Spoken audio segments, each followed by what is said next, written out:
Okay, let's talk about something that honestly every single fish keeper goes through but really hopes they never have to.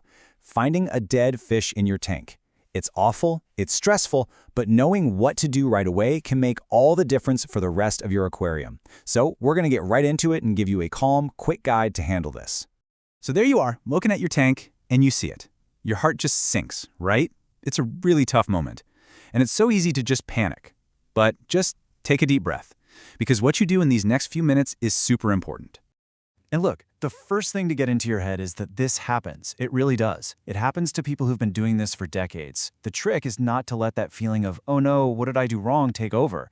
We're just going to go through this step by step and turn this super stressful situation into a moment where you're in control and protecting your other fish.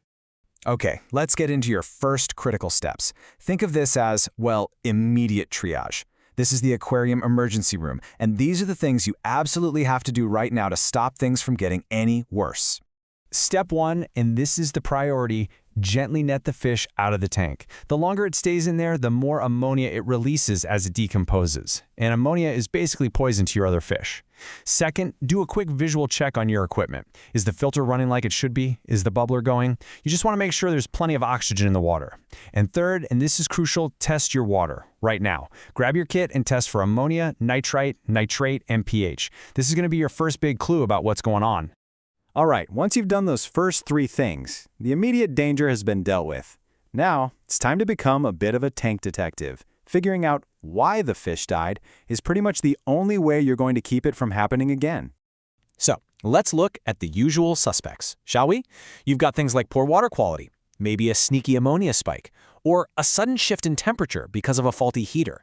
Maybe you've seen signs of illness like white spots or weird swimming patterns. And don't forget about stress. Is there a bully in the tank? The clues aren't just in the numbers. Watch your other fish. Their behavior can tell you so much.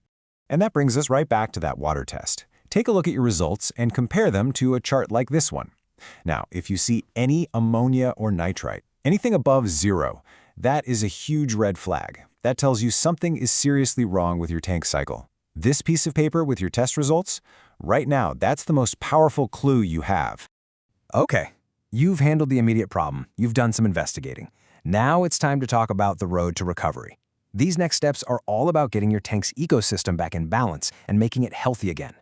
So what's the best thing you can do to start that healing process? A partial water change. And the magic number we're aiming for is right around 25 to 30%.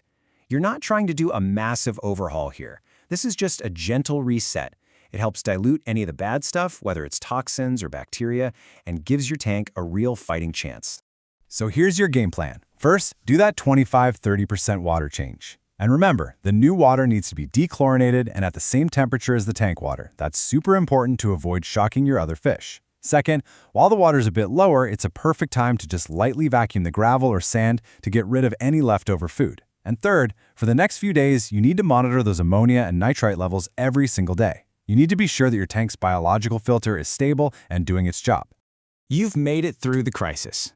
Now we get to the most important part of all, preventing this from ever happening again. This is where you really take control and build a stronger, more stable home for your fish for the long haul. Honestly, these are like the golden rules. Keep your temperature steady. Always quarantine new fish for a few weeks before adding them to your main tank. You never know what they might be carrying. Get into a solid routine with maintenance. And please, resist the temptation to add just one more fish. Overstocking is such a common problem. It all boils down to consistency. A stable environment is a healthy environment. It's really that simple. But what if you do all that? You've done the water changes, you're monitoring everything, and you still lose another fish. It's a terrifying thought, and let me tell you, it can be so frustrating and make you want to just give up. If you find yourself in that spot, please know there is absolutely no shame in asking for help. You might be dealing with a really persistent, tricky disease that's just hard to diagnose on your own. Your local fish store experts or even a vet who specializes in fish can be a lifesaver, literally. They can help you figure out what's really going on and get you a proper treatment plan. So, at the end of the day, what's the big takeaway here? Well, it's this quote, really. Being proactive is so much better than being reactive. Getting into the simple habit of regular water tests and weekly partial water changes, that is your best defense.